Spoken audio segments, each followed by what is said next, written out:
Uma boa noite a todos.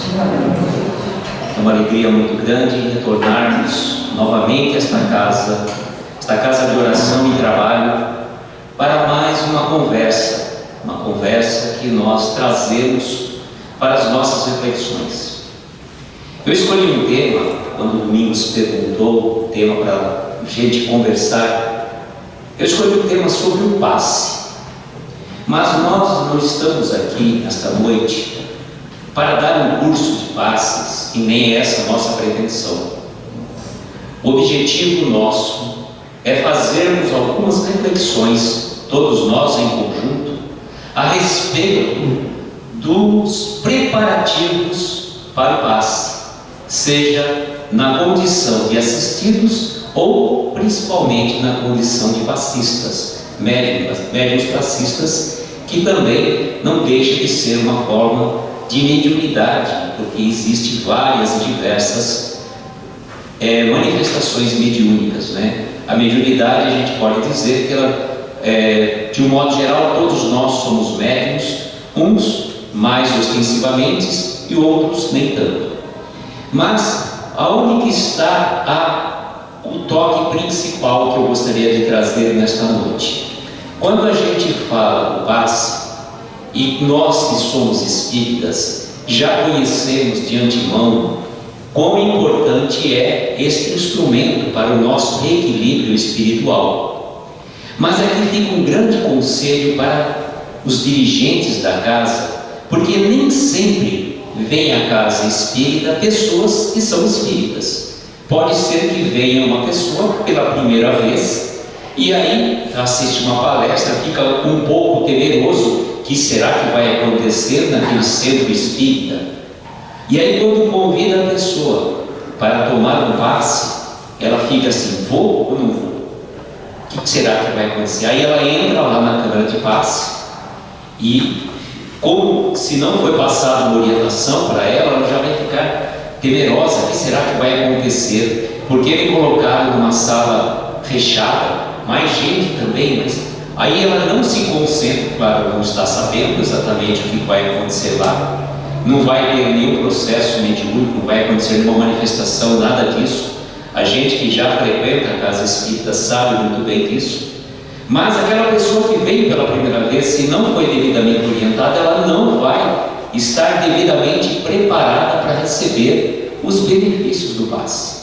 Então é muito importante esta orientação, sobretudo no trabalho de acolhimento espiritual das casas, receber uma pessoa que vem pela primeira vez e passar essa orientação, para que quando ela vai lá na câmara de passe, ela possa estar devidamente preparada para receber todos os eflúvios, não só do médium passista, como também principalmente da espiritualidade maior, que desde as primeiras horas do dia, isso é muito importante.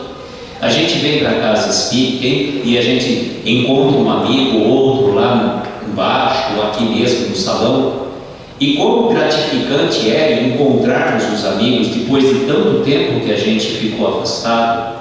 A gente fala assim: as palestras virtuais, elas têm o caráter de levar a mais pessoas a mensagem do Evangelho, mas a palestra presencial, ela traz para nós este aconchego, esta troca de energia entre irmãos que aqui vêm à casa espírita. Então, eu estava dizendo, desde as primeiras horas da manhã, uma equipe de trabalhadores já está espiritual, já está nesta casa fazendo toda uma preparação. E na câmara de passe, muitas vezes, são colocados equipamentos extremamente sensíveis para o tratamento e o auxílio da equipe espiritual, justamente para as pessoas que aqui virão. Mas vejam como é importante a nossa preparação espiritual para virmos à casa espírita. Estamos falando ainda, num determinado momento, dos pacientes, das pessoas que vêm à casa espírita assistir uma palestra e depois tomar o passe. A preparação nossa, aquele dia eu vou à casa espírita, seja para assistir uma palestra ou principalmente quando você está num tratamento espiritual, a nossa vigilância, a nossa oração tem que começar desde as primeiras horas do dia. E falo a vocês na condição de quando a gente vem aqui falar, o vigiar e orar em nosso é maior ainda, porque vocês podem ter a certeza que naquele dia que nós temos algum compromisso para fazer um bate-papo, uma palestra, certamente vão ter percalços e que, se a gente não for firme, não for decidido, vão tirar-nos do nosso equilíbrio, nosso equilíbrio espiritual e emocional. Então fica muito difícil. Por isso a vigilância e oração que nós devemos ter todos os dias da nossa vida, no dia de trabalho da casa espírita, eles têm que ser mais presentes entre nós. Então, desde as primeiras horas da manhã, eu vou ao centro hoje, vou ter uma palestra, vou tomar o passe, vou tomar água purificada, estou participando de um tratamento espiritual, maior a nossa responsabilidade. Então vejam, chegou, se prepara, cumprimenta os amigos e mantenha esta vigilância de pensamentos antes, durante e depois. Porque vejam como que é interessante. A pessoa veio, assistiu a palestra, que é uma das coisas que a gente coloca extremamente importante, muito mais do que o passe e a água purificada. Os conhecimentos que são passados nas palestras, eles têm o caráter de nos auxiliar a nossa mudança. Porque se eu chego, terminou a palestra, vamos supor, eu estou chegando no final da palestra para tomar o passe, todo aquele ensinamento, todas aquelas orientações que foram passadas, elas não foram absorvidas por aquela pessoa. Então a pessoa recebeu o passe, vai embora, e aí estamos dizendo até na questão do tratamento espiritual. Vejam como que funciona. Quando a gente vem para um tratamento espiritual, é importante que a gente além dessa preparação, a gente mantenha a sintonia espiritual depois. Por quê? É como se nós, imaginemos uma situação, se nós fôssemos aqueles trabalhadores braçais. Então, a gente vai, carrega peso, transpira, se suja, e chega no fim do dia, você vai para a sua casa, toma um banho, troca de roupa, passa um perfume.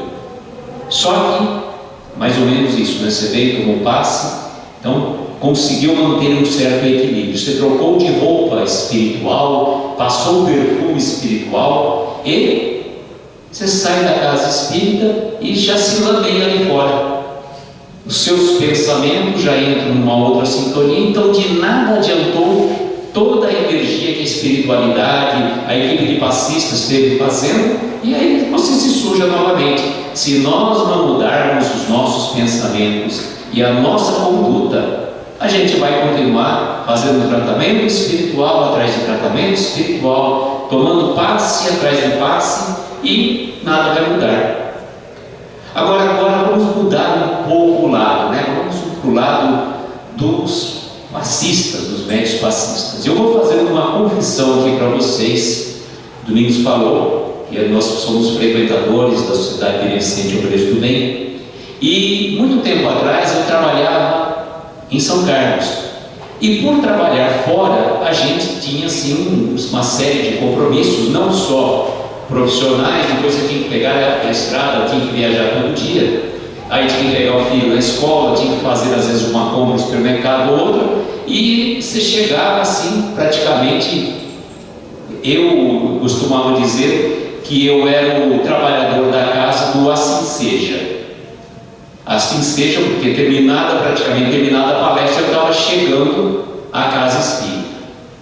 E um belo dia eu cheguei à casa espírita e já tinha terminado a palestra, acabei de entrar e eu fui me dirigir à Câmara de Passes para trabalhar. Eis que a coordenadora do nosso grupo lá falou: não, Luiz, você não vai dar passe. Mas por quê? Você acabou de chegar, você chegou da rua, você não fez a sua devida preparação, você não entrou em sintonia, não se harmonizou. Como que você vai chegar lá e vai dar passe? Aí naquele momento, aquele lado espírita maior nosso, aquele melindre, falou: nossa, que é isso? Eu não ganho nada, estou aqui, vim colaborar e não posso, O nosso orgulho falou mais alto, e você sai devidamente contrariado. que é isso, né? A gente tem muito de melindre. Eu costumo dizer que os espíritas são campeões de melindre, né? É só falar alguma coisa diferente do que você pensa, pronto. Você já está saindo do centro, você já vai buscar uma outra casa espírita, um monte de coisa. Aí caiu a ficha, né? Não deu uma semana, era aí. Não é assim que funciona. A dirigente do grupo estava corretíssima nas suas orientações, porque como que você pode, de repente, chegar na rua para dar um passe se você não fez a devida preparação? Imagina, você chega na rua correndo para cá, faz supermercado, faz isso, faz aquilo. Que equilíbrio emocional e espiritual você tem para transmitir? Que sintonia espiritual eu estava naquele momento? Nenhuma. Então é importante que eu passe essas orientações, por quê? Para que a gente tome consciência que a gente não é a última bolacha do pacote, não. Esse trabalho que a gente faz, seja dando passe ou fazendo palestra, não é benefício nenhum, não é privilégio nenhum. Muito pelo contrário. Se a gente fosse fazer uma somatória, nós estamos ainda no débito, nós estamos no vermelho. E vejam como que é interessante, eu estava falando da questão do melindre, como funciona mais ou menos o melindre do espírita, e a gente se coloca nessa situação que estava dizendo. Vamos pensar aqui na casa espírita, que eu olhasse para aquelas paredes e chegasse para os dirigentes da casa e falasse: olha, gente, eu estou vendo aqui que ali tem 2 janelas e seria interessante de nós colocarmos uma cortina ali. O que vocês acham? O pessoal falou: olha, realmente é interessante essa ideia, vamos colocar então uma cortina, mas vamos fazer o seguinte, vamos ver que cor seria mais aconselhável, assim, assado. Aí eu pego e dou uma ideia, por exemplo, de colocar uma cortina azul. E o pessoal, todo mundo conversa, tudo mais, chega à conclusão que realmente seria interessante colocar a cortina azul. Só que num determinado momento, a opção da maioria foi uma cortina bege, por exemplo. Porque ela é assim, assado, tudo mais, e o voto foi pela cortina bege. O que acontece comigo? Na condição de melindroso maior, pronto. Não aceita, eu dei a ideia, não aceitaram a cor, eu gosto da cor azul, não aceitaram a cor, eu pego então simplesmente já torço o nariz. Eu vou buscar uma outra casa espírita. Então funciona um pouco assim o nosso melindre. E nessa hora que a gente tem que domar o nosso orgulho. O nosso orgulho, ele fala muito alto.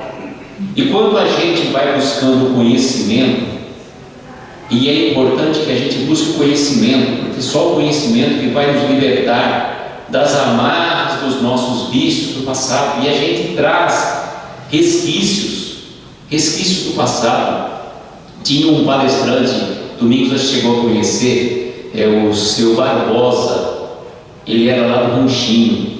O seu Barbosa falava que nós éramos, na condição de espíritas, aquelas caçarolas que, colocada no fogão a lenha, ficava naquele empretejado, e somente caco de telha, parece que ele falava assim, eu não sei muito bem dessa parte, mas parece que falava que eu precisava de caco de telha para tirar aquele ranço da caçarola, senão não tinha jeito. E nós precisamos, na condição de médicos, na condição de trabalhadores, na condição de assistidos, tirarmos esse ranço do passado que a gente traz.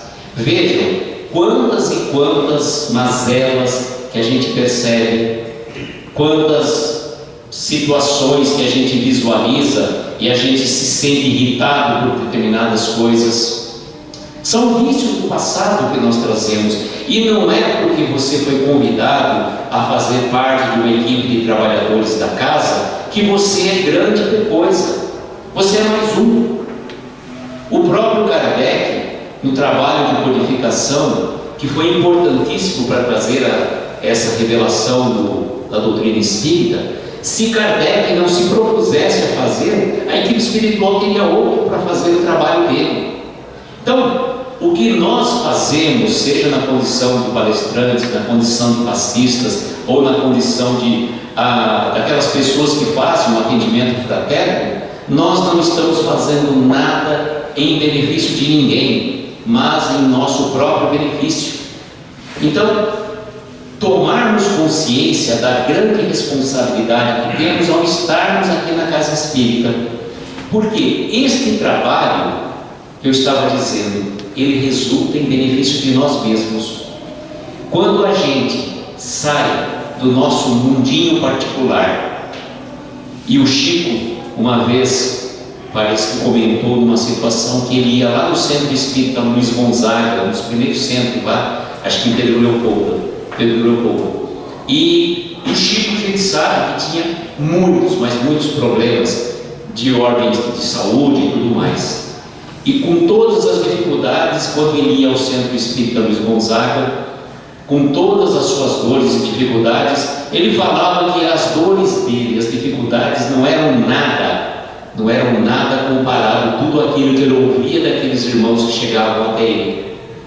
Então, quando a gente se propõe a sair do nosso mundinho particular, sair do nosso comodismo, sair da nossa zona de conforto e buscarmos um trabalho em benefício dos nossos irmãos, naquele momento nós já estamos sendo assistidos, e naquele momento nós estamos fazendo a comparação de que as nossas dores, as nossas dificuldades são ínfimas perto das dores e dificuldades de tantos e tantos irmãos.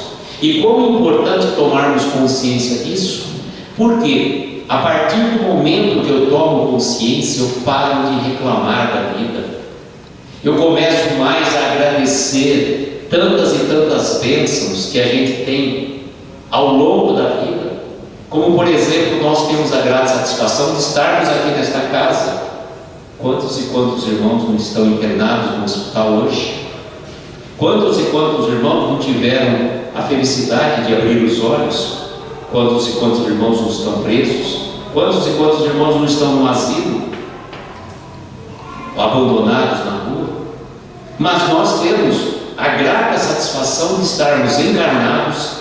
Então temos que aproveitar o momento, aproveitar enquanto estamos encarnados, porque a fila do lado de lá é grande, e não é assim, se não der para fazer nessa, eu faço na próxima encarnação. A gente que é espírita tem mania, né, de achar assim, deixa para a próxima encarnação, e não é tão simples assim. As coisas não vão acontecer ao nosso bel prazer, e tenhamos a plena certeza que nós não temos controle de nada.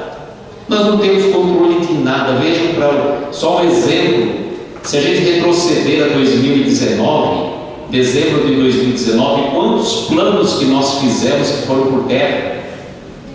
Quantos planos que nós fizemos que foram por terra? E planos simples, não era nem dizer que você queria fazer uma grande transformação no planeta. Uma simples viagem que a pessoa pensava em fazer, teve que adiar.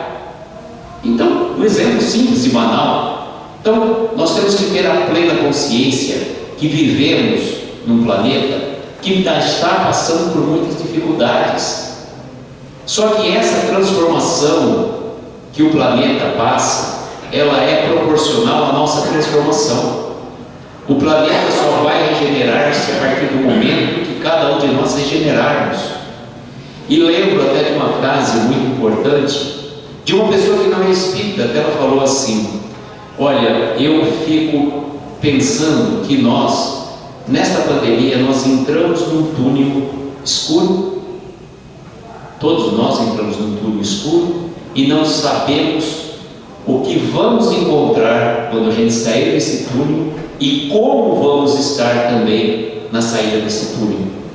Por isso que é importante este trabalho de vigilância e oração, porque muitas pessoas estão andando por aí de uma forma diferente. Pessoas estão mais impacientes, mais intolerantes, e nós temos que fazer a nossa parte. Nós temos que fazer fazer a parte nossa que nos compete na condição de cristãos. Muitos irmãos estão aturdidos, vivendo problemas de ordem pessoal, de desemprego, de doenças, de perda de entes queridos. Então imagine as dores e sofrimentos que essas pessoas passam, e a gente precisa muitas vezes ter a empatia. Então ser um trabalhador da casa espírita é ter empatia por aquela pessoa que chega. que muitas vezes não consegue se abrir, ele traz assim dores que ele não consegue às vezes expor o problema que aflige a sua alma, mas buscar ver naquele irmão que chega, seja na transmissão do passe, seja no tratamento espiritual, um irmão necessitado. E naquela hora que estamos transmitindo o passe, certamente nós estamos recebendo já fluidos da espiritualidade maior. Então, fazer esse trabalho, como eu estava dizendo, resulta em benefício de nós próprios. Quando a gente vem à casa espírita e escuta uma palestra de qualquer outro orador, nós podemos levar alguma lição. E aí a gente pode falar: nossa, eu fui lá na casa espírita, o palestrante falou isso. Nossa, era exatamente aquilo que eu estava precisando ouvir. Ou então a gente chega um pouquinho mais de arrogância e fala: nossa, essa palestra era para tal pessoa ouvir. Não era para tal pessoa ouvir, era para a gente mesmo ouvir, porque se fosse para tal pessoa ouvir, ele estaria aqui ouvindo. Então vejam que é importante também sabermos que somos instrumentos da espiritualidade, porque Deus se serve de todas as pessoas para auxiliar as pessoas. Vejam, quando você faz uma prece sincera, naquele determinado momento, não vai haver uma materialização de um espírito de luz e vai falar para você: é isso, aquilo outro que você tem que fazer. Não é assim que funciona. Não vai vir uma mensagem da espiritualidade endereçada diretamente a mim, a Luísio, você tem que fazer isso, aquilo outro. Mas uma palestra que eu escuto, uma frase, uma mensagem, um texto que sai de repente, que a gente pega por uma revista ou num livro, ou no próprio culto do Evangelho do Lar que nós fazemos, podemos ter a certeza absoluta que as mensagens vêm ao encontro das nossas necessidades. E como é importante nós termos olhos de ver e ouvidos de ouvir, porque às vezes a gente lê a mensagem, às vezes a gente escuta uma frase e passa batido. Precisamos estar mais atentos, não podemos andar distraídos, despreocupados, com a cabeça na lua. A gente tem que estar no aqui e no agora. Não adianta ficarmos sofrendo por situações do passado. O que passou, não vai voltar. O que aconteceu no passado serve apenas e tão somente para refletirmos dos erros e acertos e procurarmos daqui para frente não errarmos mais. Agora o futuro é incerto. Não adianta ficarmos sofrendo com muita ansiedade por situações que podem às vezes nem acontecer, e a gente fica com aquelas pré-ocupações, preocupados demais com o que vai ser o futuro, com o que vai ser o amanhã. A gente tem que viver o hoje, o aqui, o agora. E viver o hoje, o aqui, o agora é uma coisa difícil. Como que é difícil? Porque às vezes você está, por exemplo, tomando banho e você não para prestar atenção no que você está fazendo. Você está tomando banho, mas já está pensando o que você tem que fazer depois, e amanhã, e não sei o quê. A gente precisa controlar um pouco a nossa mente, domar a nossa mente. Eu estou agora, neste exato momento, numa casa espírita, ouvindo uma palestra que está comentando sobre alguns assuntos. Então, isso é estar aqui agora. O que eu vou fazer depois? Não sabemos. Deixemos para depois o que tem que ser resolvido depois. Neste exato momento, o que eu estou fazendo? Então é um trabalho difícil estar no aqui e agora. E aí quando você, seja na condição de passista, ou seja na condição de paciente, se dirige à câmara de passe, o que você tem que fazer naquele momento? Você não tem que ficar pensando: poxa, daqui eu vou sair daqui, eu vou ficar fazendo tal coisa. Não, entre em sintonia com o seu anjo de guarda, com a equipe espiritual da casa, que certamente, como eu falei para você no começo, desde as primeiras horas da manhã, já faz um trabalho de preparação. Estão aqui nesta casa muitos e muitos companheiros que nós não temos a capacidade de ver, mas, por exemplo, muitos dos lugares poderiam estar sendo certamente ocupados por amigos espirituais desencarnados, né? E também na condição de trabalhadores que vão assistir os médios passistas. É importante que a gente saiba disso, para que a gente, ao chegar à casa espírita, façamos a nossa sintonia espiritual, a nossa ligação, como se a gente ligasse uma tomada, como a gente entrasse, ligasse a sintonia espiritual, como ligarmos um rádio. E a sintonia espiritual que vai comandar as nossas ações. Então, levarmos para fora da casa espírita o que aprendemos e procurar colocar em prática para que a gente consiga melhorar um pouco mais a nossa vida e não errar tanto. Não que a gente não vai errar mais. Errar faz parte do processo de aprendizagem. Se nós fôssemos perfeitos, jamais iríamos errar. Mas Deus nos criou simples e ignorantes. Ignorantes no sentido mais simples da palavra, né? Que de desconhecimento. E nessa criação do nosso Pai, nós vamos errando e acertando, errando e acertando, errando e acertando N vezes, até que um dia a gente aprende. Mas para que a gente aprenda, a gente tem que procurar ser mais inteligente. Porque muitos de nós vamos ainda aprender com os nossos próprios erros. Mas aquele ser humano que é um pouco mais inteligente, ele não aprende mais com os próprios erros. Ele já viu o outro errando, ele aprende com o erro do próximo. Um dia vamos chegar à condição de seres humanos sábios. Então nós não vamos nem aprender nem com os nossos erros, nem com os erros dos nossos semelhantes. Mas nós já estamos na condição de ter aprendido a não mais errar. E nessa condição de estarmos na condição de sábios, iremos saber que ainda temos muito ainda a aprender. Amigo querido, eu tenho gratidão pelo convite, agradeço imensamente a cada um de vocês pela oportunidade, pela estar aqui nos ouvindo, que essas reflexões nós possamos levar a cada dia que a gente vier à casa espírita, seja na condição de passista, seja na condição de assistido. Eu desejo a todos que nós tenhamos uma noite abençoada, de estrelas luminosas, amparar os nossos mais belos sonhos. Muita paz, muita luz e gratidão pela oportunidade de aqui estarmos.